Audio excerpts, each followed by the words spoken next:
Charge distribution அப்படிங்கிறது ஒரு கண்டக்டர்ல எப்படி செயல்படுது அப்படிங்கிறத இங்க பார்க்க போறோம்.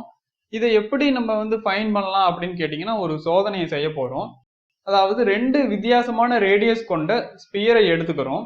அந்த 2 ஸ்பியரையுமே ஒரு கம்பியை வச்சு கனெக்ட் பண்ணிடுறோம். இப்ப இந்த 2 ஸ்பியர்ல ஏதோ ஒரு ஸ்பியருக்கு Q அப்படிங்கிற அமௌண்ட் இருக்கிற சார்ஜை சப்ளை செய்யறோம். சப்ளை பண்றது மூலமா என்ன ஆகுது, ஏதோ ஒரு ஸ்பியர்ல சார்ஜுங்கிறது ஃபில் ஆகுது. அப்ப சார்ஜ் டிஸ்ட்ரிபியூஷன் அப்படிங்கிறது இப்ப எப்படி நடக்கும்னு கேட்டீங்கன்னா, ஒரு ஸ்பியர்ல ஹை பொட்டன்ஷியல்ல சார்ஜஸ் இருக்கும், இன்னொரு ஸ்பியர்ல லோ பொட்டன்ஷியல்ல சார்ஜஸ் இருக்கும். இப்ப சார்ஜஸ் அப்படிங்கிறது ஹை பொட்டன்ஷியல் டு லோ பொட்டன்ஷியலுக்கு தான் டிரான்ஸ்ஃபர் ஆகும். இப்ப அந்த காரணத்தினால ஹை பொட்டன்ஷியல்ல உள்ள சார்ஜ் ஆனது இந்த கம்பி வழியா டிரான்ஸ்ஃபர் ஆகி இன்னொரு ஸ்பியருக்கு போகுது. ஸோ இப்படியே ஸ்லோவா போய்கிட்டே இருக்கு. ஸோ அப்ப இப்படி டிரான்ஸ்ஃபர் ஆக என்ன நடக்கும்னா, அட் சம் பாயிண்ட் இந்த 2 ஸ்பியர்லயுமே ஈக்குவலான பொட்டன்ஷியல் வந்துடும். ஓகேங்களா?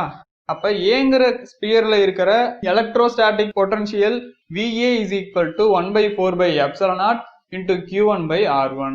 இதே மாதிரி Bங்கிற ஸ்பியர்ல VB is equal to 1/4/epsilon0 into Q2/R2.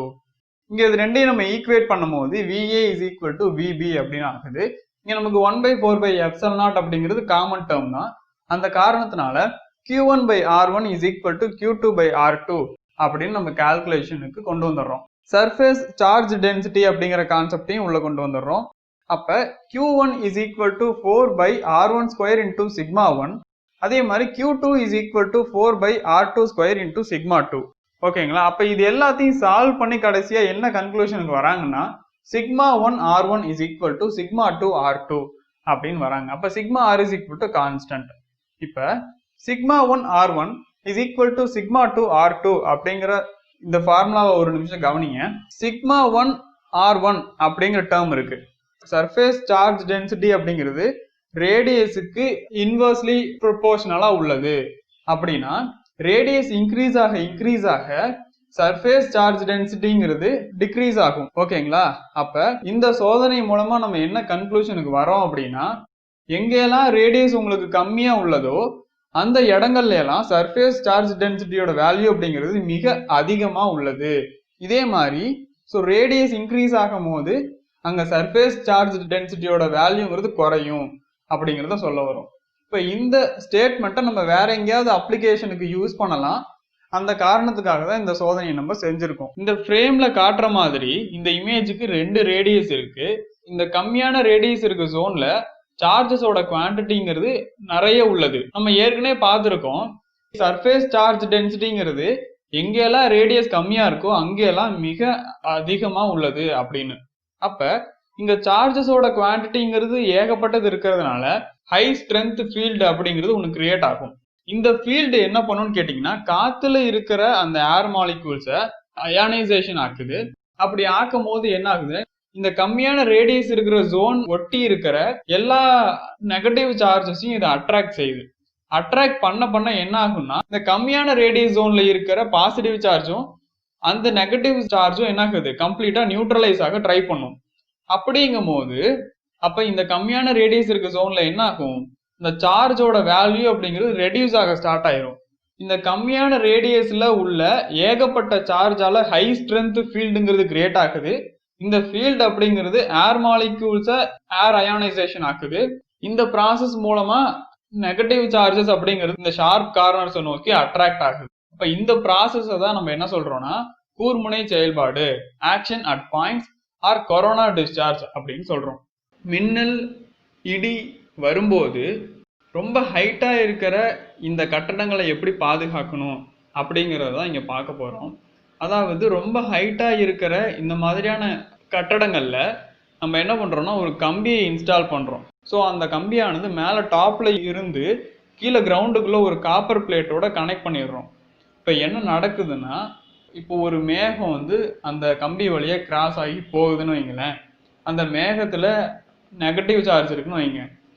அந்த நெகட்டிவ் சார்ஜ் இருக்கிற மேகங்கிறது கம்பியை கிராஸ் பண்ணும் போது கம்பியில என்ன இருக்கும், நேர்மின் துகள்கள் அப்படிங்கிறது தூண்டப்படுது.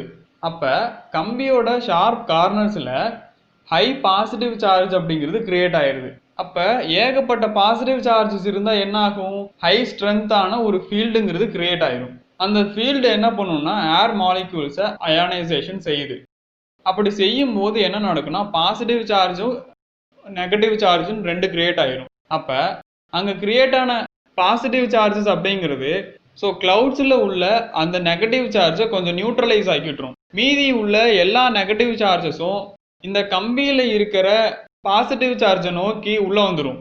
அப்ப எவ்வளோ நெகட்டிவ் சார்ஜ் வந்தாலும் அதை அப்படியே கடத்தி கீழே கிரவுண்ட்ல கொண்டு போய் விட்டுரும். அப்ப இப்படிதான் இது வந்து செயல்பட்டு இருக்கு. ஏதாவது மின்னல் இல்லைன்னா இடி வந்தது அப்படின்னா இந்த கம்பி வந்து என்ன பண்ணுது? அதை கொண்டு போய் கீழே கிரவுண்டுக்குள்ள விட்டுருது. அவ்வளவுதான். ஓகேங்களா? வாண்டிகிராஃப் ஜென்ரேட்டர் எப்படி செயல்படுது அப்படிங்கிறத பார்க்கலாம். வாண்டிகிராஃப் ஜென்ரேட்டர்ல பேஸ் சப்போர்ட்டா எதை வைக்கிறாங்க அப்படின்னா கரண்ட் வந்து கண்டக்ட் ஆகாத ஒரு ஆப்ஜெக்டை கீழே சப்போர்ட்டா வச்சிடறாங்க.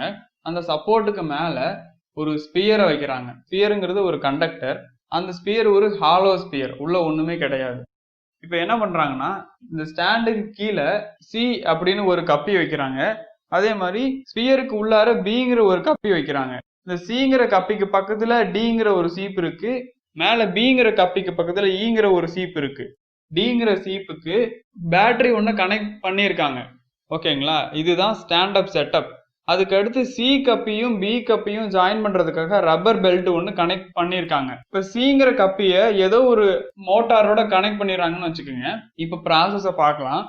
ப்ராசஸ் என்னன்னு கேட்டீங்கன்னா பேட்டரியில இருந்து வர அந்த வோல்டேஜ் அப்படிங்கிறது டி சீப்புக்கு ஹை வோல்டேஜை கொடுக்குது. அப்ப அந்த சீப்பு என்ன பண்ணுது அப்படின்னா ஹை பாசிட்டிவ் சார்ஜில் ஃபங்க்ஷன் ஆகிட்டு இருக்கு. இந்த பாசிட்டிவ் சார்ஜுக்கும் ரப்பர் பெல்ட்டுக்கும் கொஞ்சம் கேப் இருக்கு இல்லையா? அந்த ஸ்பேஸ்ல இருக்கிற ஏர் மாலிக்யூல்ஸை அயானைசேஷன் ஆக்குது.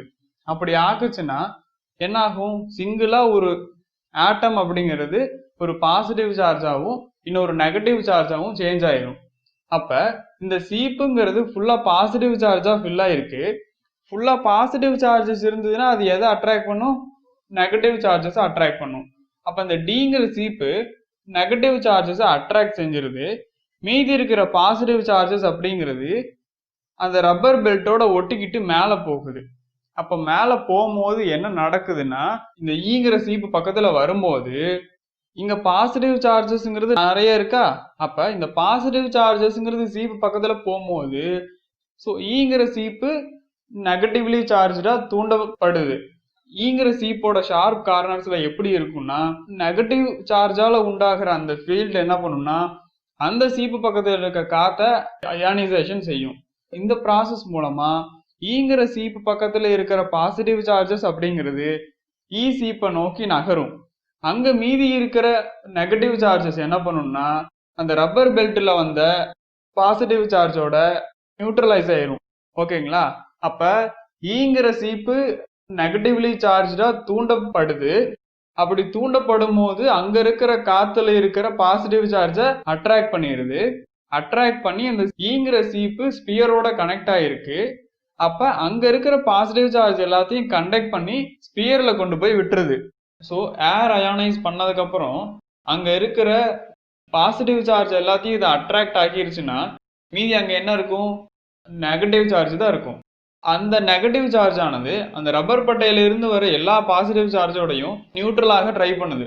ஸோ ரப்பர் பெல்ட் வந்து சிபிஇயை தாண்டும் போது ஃபுல்லா நியூட்ரலைஸ் ஆகி சார்ஜே இல்லாம கீழே போகுது. இப்போ நான் சொன்னது கதை மாதிரி உங்களுக்கு தோணும். ரிப்பீட்டா கேட்டு பாருங்க. ஸோ நான் என்ன சொல்ல வரேன் அப்படிங்கிறது உங்களை வந்து சேரும்.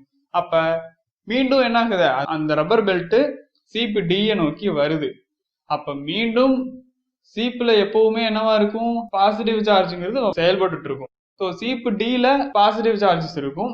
மீண்டும் ஏர் அயானைஸ் ஆகும். மீண்டும் பாசிட்டிவ் சார்ஜ்ங்கிறது ரப்பர் பெல்ட்டை நோக்கி போகும்.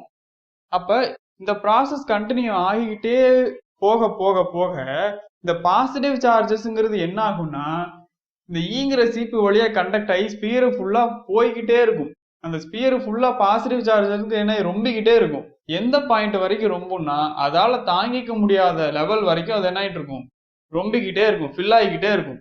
ஆனா ஒரு கண்டிஷன்ல பாத்தீங்கன்னா அந்த லெவலுக்கு மேல தாக்கு பிடிக்கவே வாய்ப்பு இல்லை. அப்படிங்கிற பிளேஸ்ல அந்த சார்ஜஸ் லீக் ஆக ஸ்டார்ட் ஆயிடும். ஸோ ஹை ப்ரெஷர்ல இருக்கிற ஏரை நீங்க ஒரு சேம்பர்ல போட்டு இந்த ஸ்பியரை சுத்தி உள்ள வச்சிட்டீங்க அப்படின்னா சார்ஜஸ் லீக் ஆகிறத கண்ட்ரோல் பண்ணலாம் அப்படின்னு சொல்றாங்க. ஸோ இந்த வேண்டிகிராஃப் ஜென்ரேட்டர்ல உண்டாகிற இந்த ஹை பொட்டன்ஷியலை என்ன பண்ணுவாங்கன்னா நியூக்ளியர் டிஸ்இன்டகிரேஷன்ல பாசிட்டிவ் அயான்ஸை ஆக்சிலரேட் செய்யறதுக்காக யூஸ் பண்ணிக்குவாங்க.